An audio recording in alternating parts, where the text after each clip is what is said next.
Good morning, everyone. Today, my team, Disha, Varshney, Xingrong, Xu, Cynthia, or myself, Mariam, Morsy, will be presenting our project Emergence. Emergence's core is a district conceived with a profound consideration for human presence and perception. The overarching objective is to facilitate navigation while preserving a nuanced complexity and order. So Studio Schumacher is foregrounding form making and composition in the service of achieving social functional values like urban legibility and identity to facilitate orientation and navigation so that a rich diversity of urban offerings can be effectively delivered to end user. The key urban design task addressed in the studio is to maintain legibility in the face of complexity. So therefore, that brings us to our thesis statement, which reads as follows. To design a district that is legible, ordered, focused on the human presence and perception, and adapts to the ever-changing and ever-evolving needs of people, while simultaneously addressing the issues of segregation, semiology, and garbage spill urbanization found in today's London urban grid. We want to focus on three different main points: the legibility, order, and complexity. Each one have subcategories such as navigation and parametric semiology. The complexity has, I don't know, it's not. It's working. Sorry. Multiple readings and morphologies. And finally, the order is through orientation and programmatic differentiation. So moving on to the site study. Our site is located in North London. Our site has many interesting aspects. So first of all, our site is divided into 4 areas. It has an intersection with the main road and the water canal. And approximately the area is 2.5 kilometers squared. So the site is connected to central London through motorways and intersects with the North Circular Road. It also has a train station that is in the south of the site, and the water elements are surrounding the site. Yeah. Okay. As you can see as well.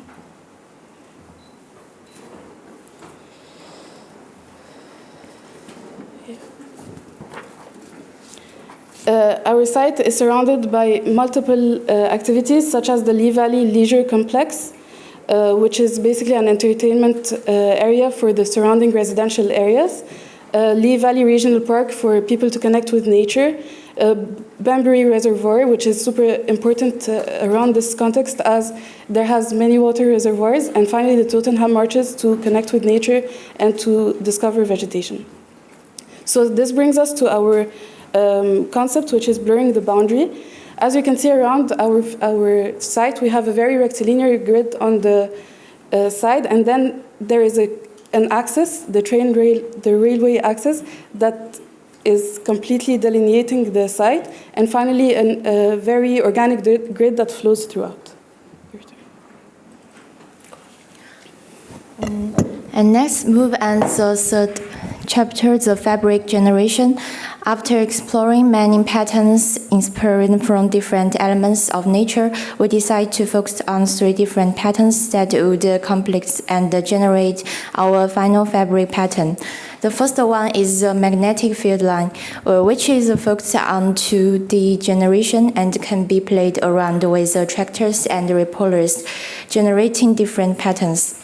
The different growth algorithm was selected amongst the other, as it created an interesting structured order that could be applied to a point cover, closed cover, or shape.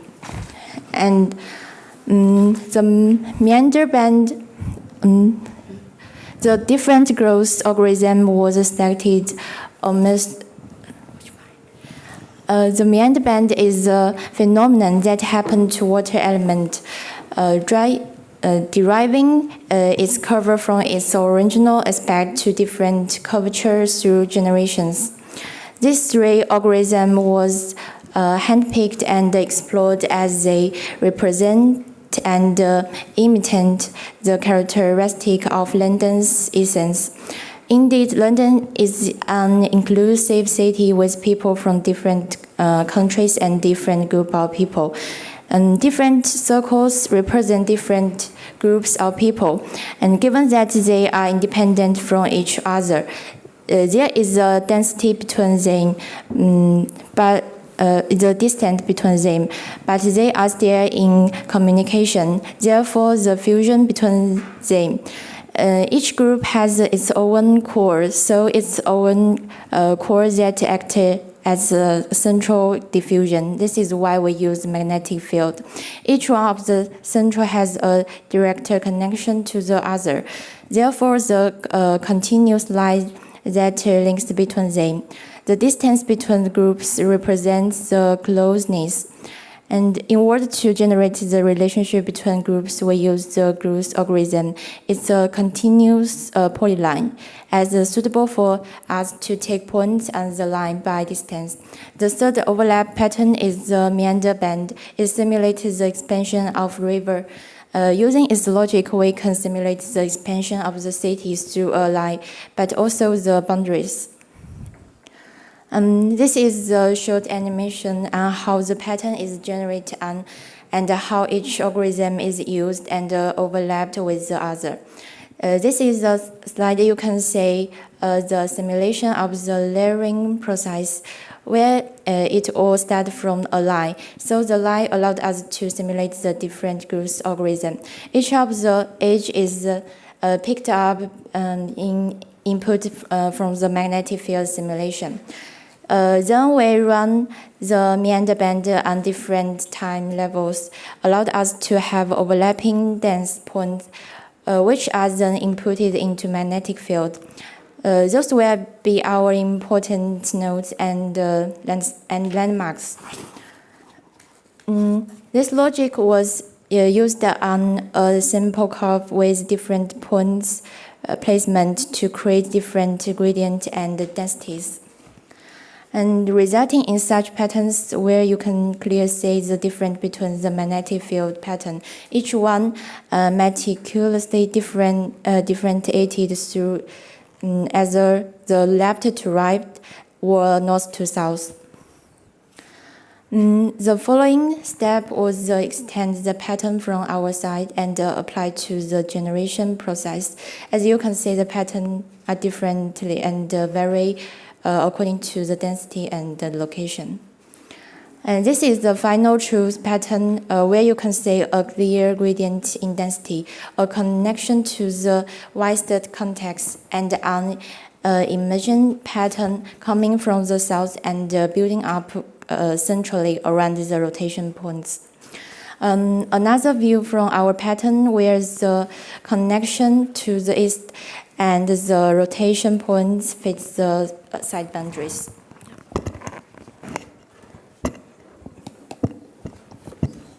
So leading us to the urban generation chapter, a few iterations of massing were then created throughout the studio, starting from a very dense massing to a more organic and fluid design. Each one of them revealed an issue, either in density or form or language. So this is leading us to the new massing logic that allowed us to transform the project architecturally and parametrically. Here is the pattern on the side. We extracted the boundaries of the pattern, which were easily identifiable according to the density of lines generated.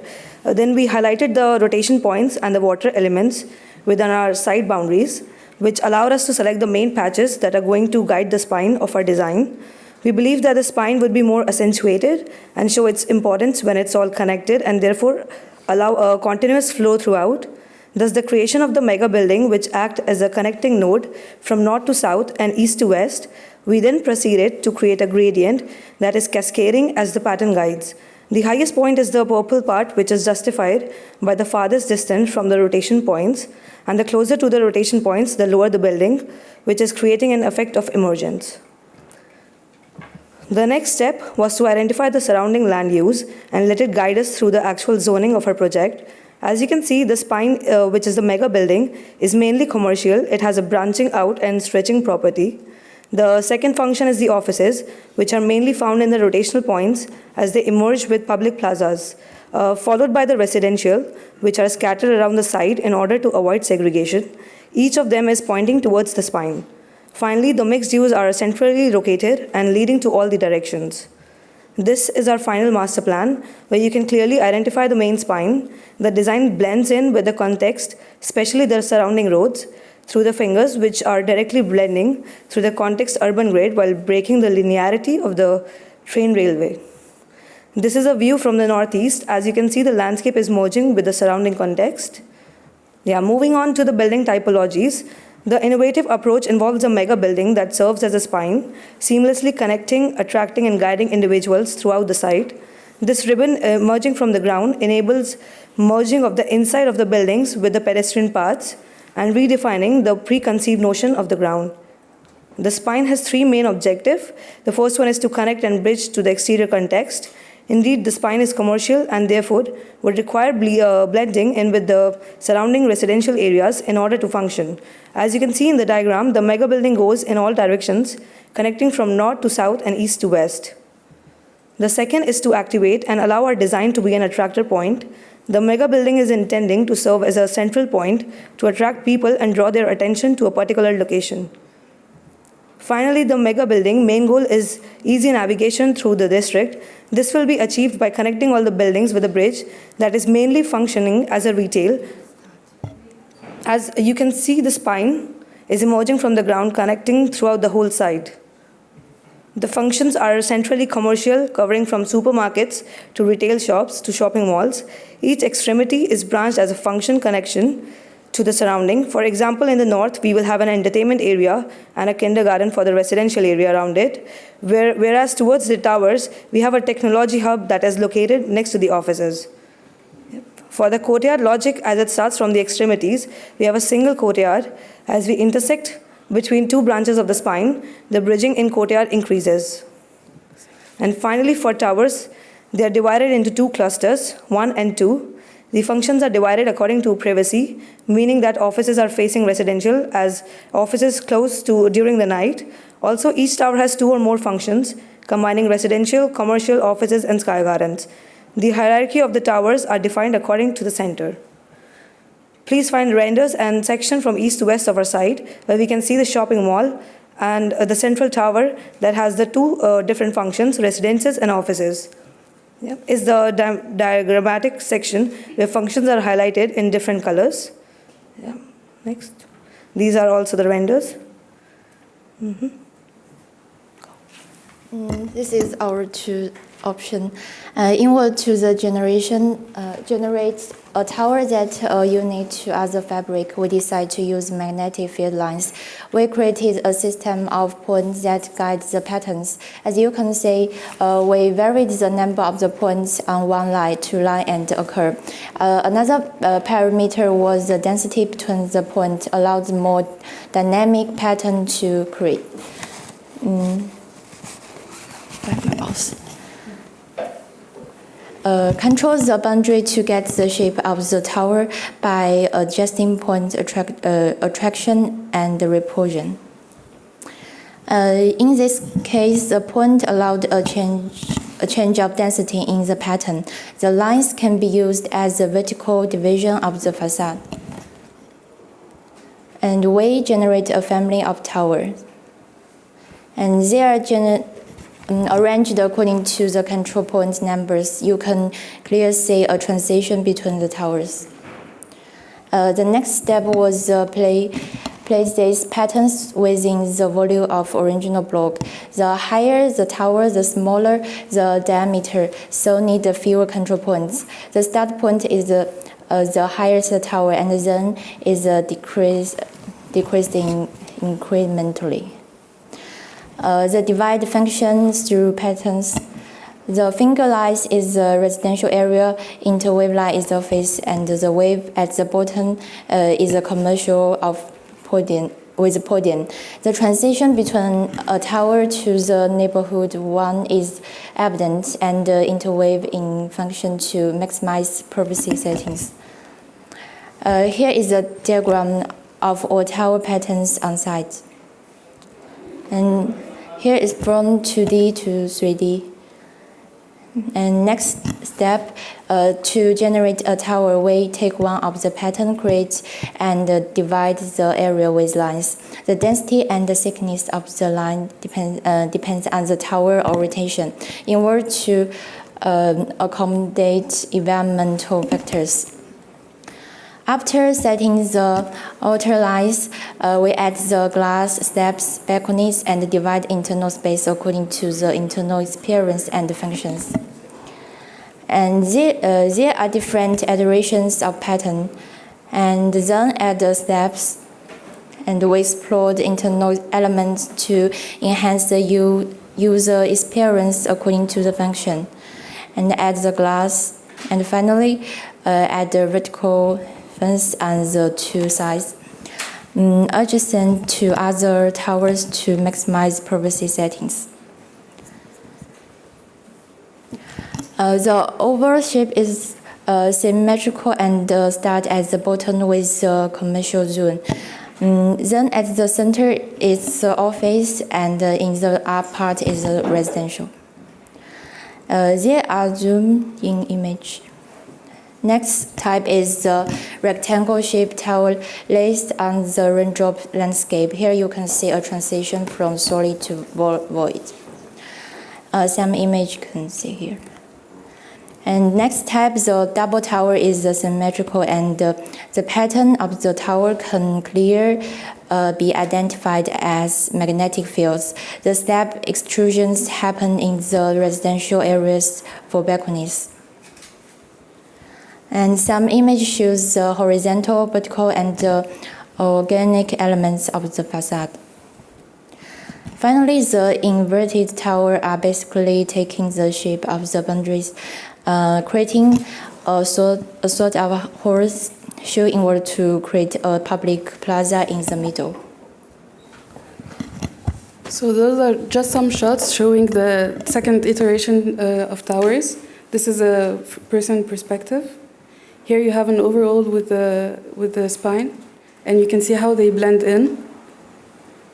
This is another view from the east, a zoomed in view.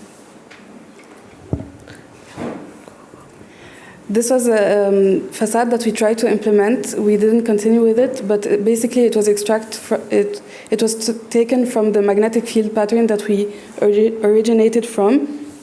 We tried different thicknesses and different combinations, and this is how it would have looked like if it was on the mega building spine. And finally, to conclude, this is just an exploded diagram that shows the layer of our project, starting with the site, and then the pattern overlapped with the massing buildings, and finally the landscaping. Thank you.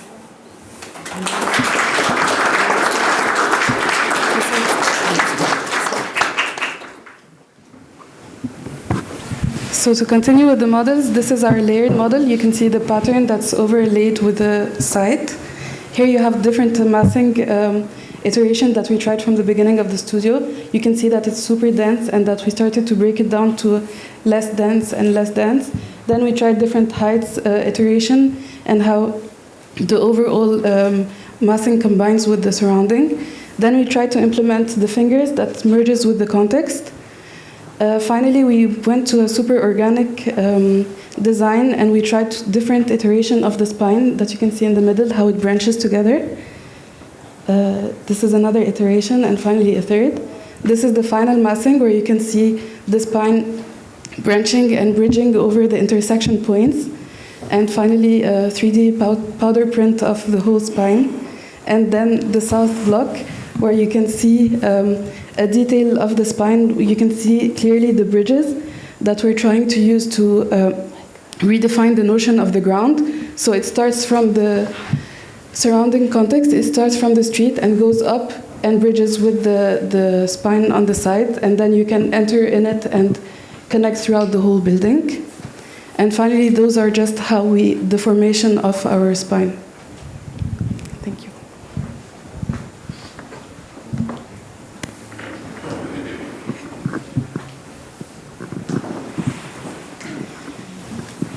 So when you frame the project, you have some criteria for success, which seem to be around this idea of sort of like legibility and coherence, this sort of legibility in the face of complexity, I think is how you described it. the legibility, I think the legibility that you're looking for is actually legibility from the perspective of the architect, right? Because it's a planimetric project. I guess I'm curious how that relates to the experience of someone sort of occupying the city. And then on the other hand, are there criteria for the success of the city which are not graphic? And the reason I ask that is that as you think about the sort of development of the city, like I would be curious at some basic level to know how many people are living in this city, how many businesses might there be, what kind of square footage are we talking about, what are the kind of like, almost very pedestrian requirements in terms of brief, because those kinds of things I think ultimately will allow us to evaluate the sort of success of the project. Because there's a version of the project where you develop a graphic system and then you populate it and sort of like see what kinds of cities might grow out of that kind of structure. It's a somewhat unconstrained approach to the project. I guess I'm curious actually, what those other criteria of success for the project might be beyond the graphic. I think we would go back to the activate, connect, and bridge, how we could bring in people from the surrounding context and how we can grab their attention and kind of activate with the function. So given that it's a mixed function building, the bridges would connect, help people go from the south to the north, so it would have two different functions, and I guess that's... Yeah, I think that's fair enough, but I guess the question is, okay, with these nodes, is there a reason why you might prefer one distribution over another? Is there a reason why you might prefer one type of connection versus another? The idea of connection, I think, is totally fair, but the question is of the infinite variations of connection that you might have, why prefer one over another? It's a kind of like question of design methodology, I think. Yeah.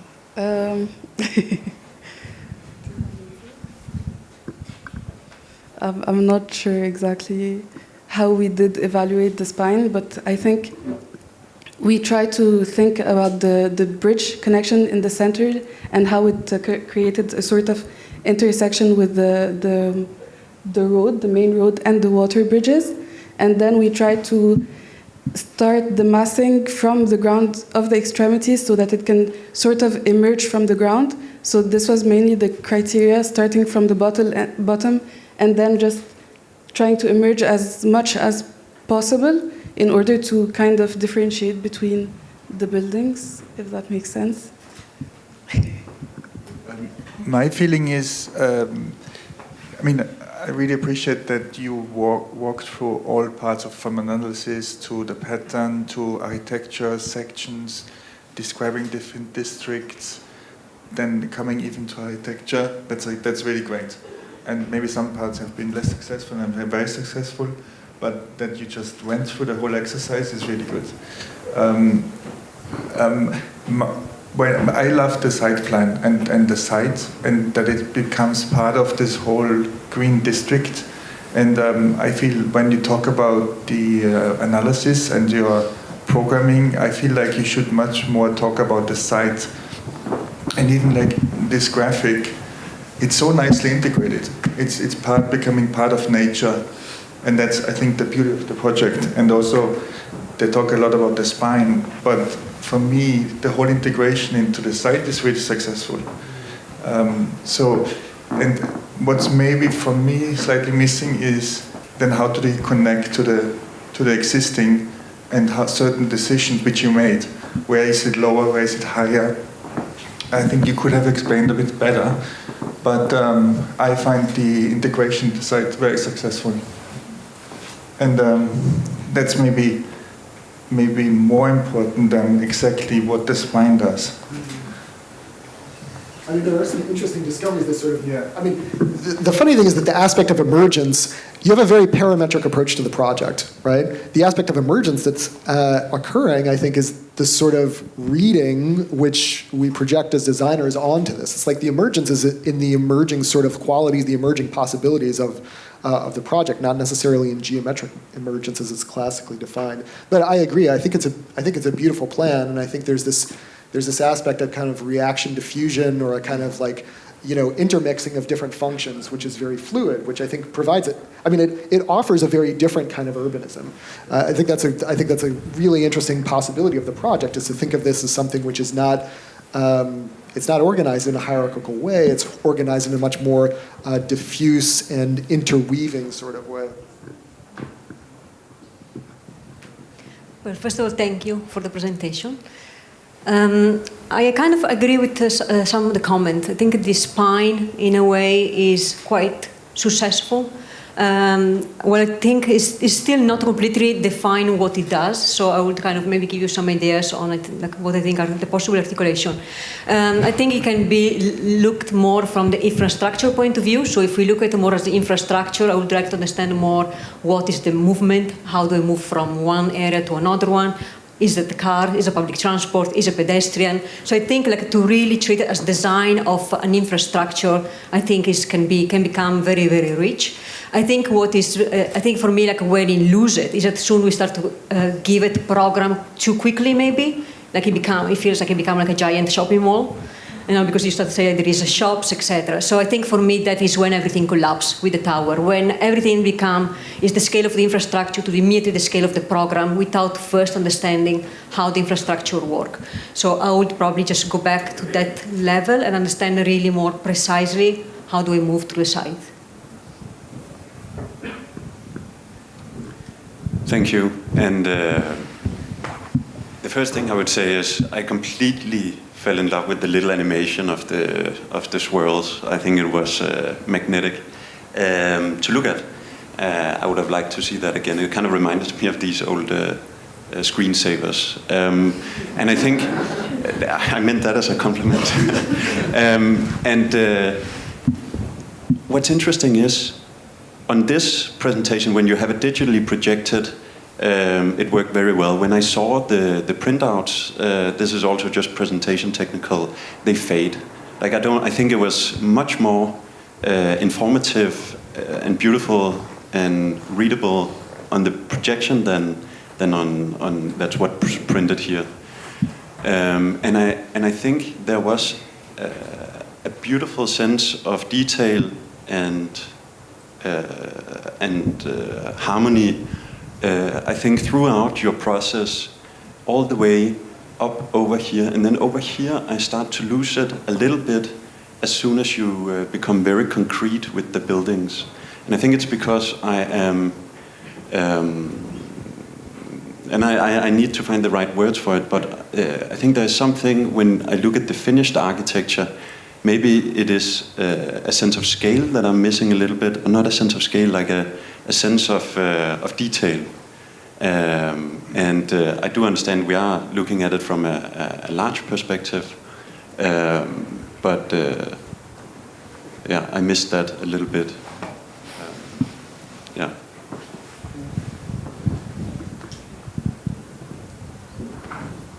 Yes, I think you cut short the presentation a little bit compared to some other interims and so on, because there is opportunity to go into this eye level and move through the space and see the rhythm of spaces opening up, closing down, bifurcating, all these courtyards, and you have developed facades and the whole idea of differentiating the types of facade. What is a retail facade and what versus hotels, apartments versus office, etc. So there is that has been developed, and there is it's a bit of a shame you could have gone a bit more. I don't know why you exploited it. Once you have the 3D model, you can just run it, make animations, show us more.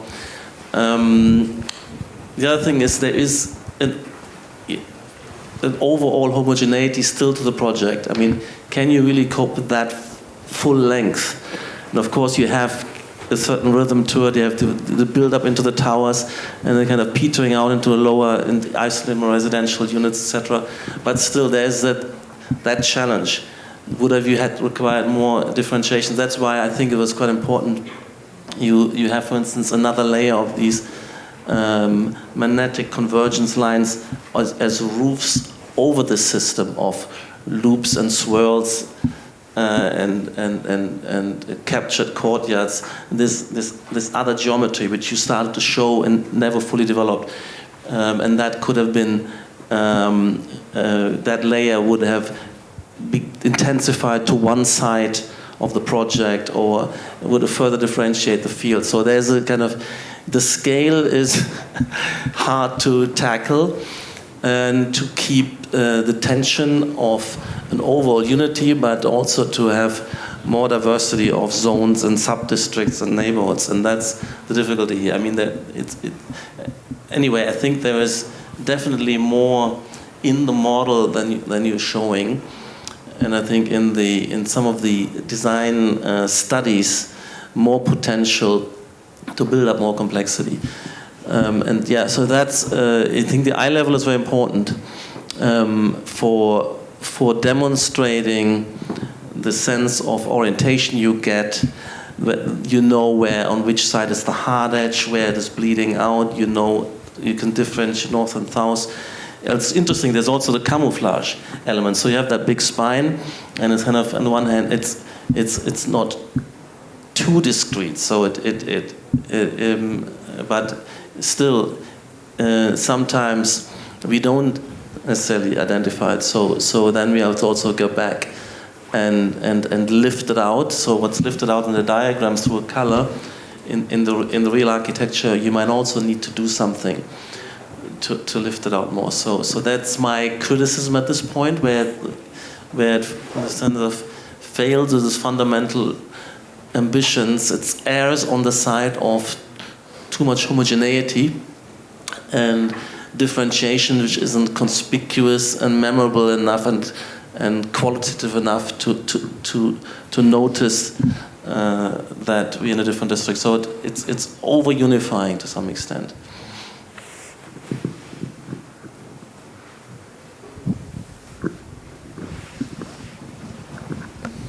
Yeah, I think some of that differentiation can come at the experiential level. You know, to return to this idea that you're using this almost as a kind of like armature to knit together the rest of the city, there's a way in which you could think about the many different paths that you can traverse through this matrix as having slightly different kind of experiential qualities. And I think it could be a really interesting way to actually refine to some extent how you're understanding the inhabitability of the structure, how it's experienced. One other aspect of that is that, you know, one of the things that I think is promising methodologically about the project is that you're beginning to look at the interactions and reciprocity between different formal systems simultaneously. You're trying to use two or three different formal systems. You're trying to knit them together and make them behave as sort of one sort of fabric. There's one of the diagrams that you had showed an almost kind of like fractal intensification of these lines in a kind of spatial pattern that suggested almost a plan structure, and not more than a plan structure, almost like a room structure. And that's something I would be actually very curious. I mean, you're sort of working at the level of the master plan, but I do think, especially if you're thinking about the integration of those geometric systems, if you were to take a portion of this and then think about how it might be organized almost at the room level, there's this sort of transscalar coherence or transscalar emergence, which I think could be very beautiful to explore, and could really leverage this idea of reciprocity between geometric systems. So that's, you know, the power of a project like this is that you have those systems which are tightly integrated, which are somehow in contest with each other, but also working to create very intricate effects. But in order to reveal those effects, sometimes it's useful to sort of like take the next step down in terms of scale and understand what might be happening at the building level, for instance.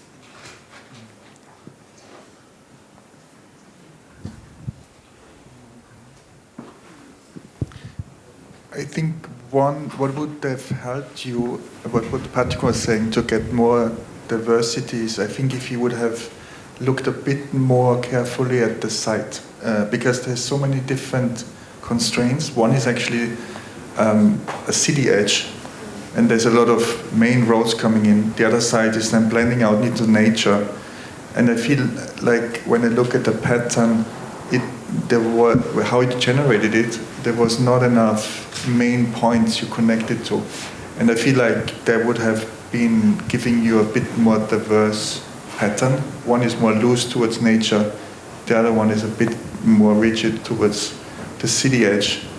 I think that could have helped you and build up arguments. You know, maybe you have views to the water. On the other side, you have closed facades because of sunlight, even different aspect. So I think when you generated the pattern, maybe was too much based on the software and didn't look enough onto constraints you got from your site.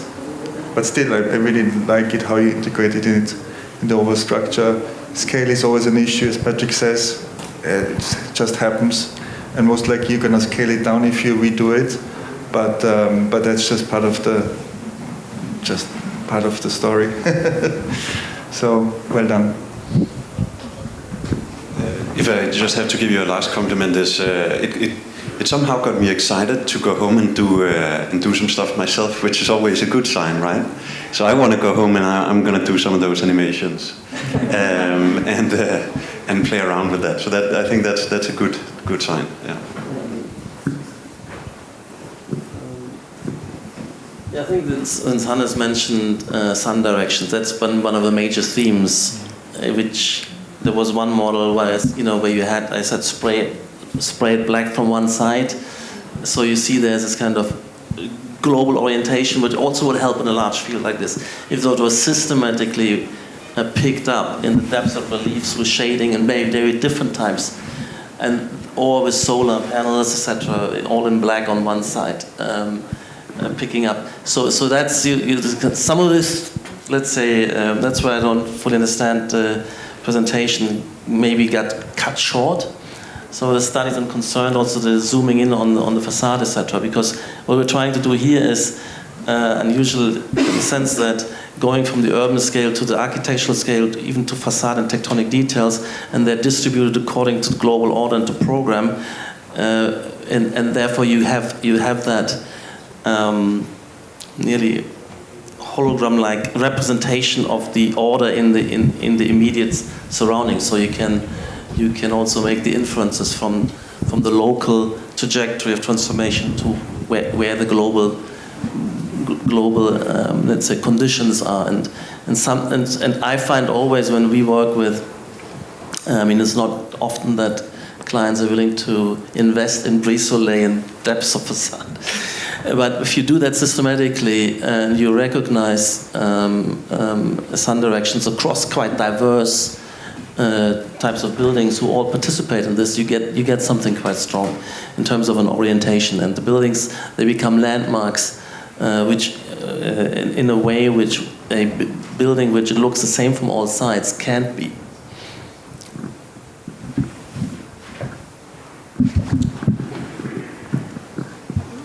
I guess one final observation from my side is that one of the things I was intrigued by is that you're basically dealing with a confluence, right? You're doing a confluence of sort of like civic infrastructure with, I don't know if it's natural infrastructure exactly, but there's a canal, there's a reservoir, there are natural systems that are interacting with the systems that you're proposing.